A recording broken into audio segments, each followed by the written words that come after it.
गुन्हे शाखेच्या अंमली पदार्थ विरोधी पथकाने सीताबर्डी ठाण्याअंतर्गत गस्तीदरम्यान मिळालेल्या गोपनीय माहितीवरून चिल्ड्रन्स ट्रॅफिक पार्क समोरील महफिल स्मोक शॉपवर धाड टाकली। कारवाई दरम्यान तेथे मोठ्या प्रमाणात शासनाकडून प्रतिबंधित ई-सिगारेट, हुक्का पॉट व इतर साहित्याचा साठा मिळाला। शॉप संचालक स्वतःच्या फायद्याकरता ग्राहकांना त्याची विक्री करीत होते। पोलिसांनी दोघांविरोधात गुन्हा नोंदवून त्यांना अटक केली आहे। वैभव विकास कांबळे 27 आणि शुभम विकास कांबळे 31 दोन्ही राहणार बाबा बुद्धाजी नगर पाचपावली अशी अटकेतील आरोपींची नावे आहेत। मंगळवारी रात्री 9 वाजताच्या सुमारास एनडीपीएस पथक धरमपेठ परिसरात गस्त घालत होते। या दरम्यान चिल्ड्रन ट्रॅफिक पार्क समोरील महफिल स्मोक शॉपमधून ग्राहकांना शासनाकडून प्रतिबंधित ई-सिगारेट, हुक्का पॉट व इतर साहित्याची विक्री करण्यात येत असल्याची माहिती मिळाली होती।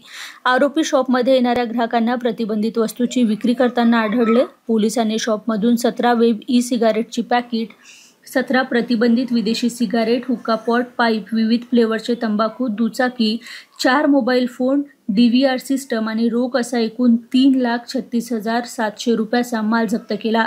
शॉप संचालक कांबळे बंधूविरोधात इलेक्ट्रॉनिक सिगारेट प्रतिबंधित कायद्याच्या कलमानुसार गुन्हा नोंदवून दोघांनाही अटक करण्यात आली आहे। दोघांनाही मालासह सीताबर्डी पोलिसांच्या स्वाधीन करण्यात आले।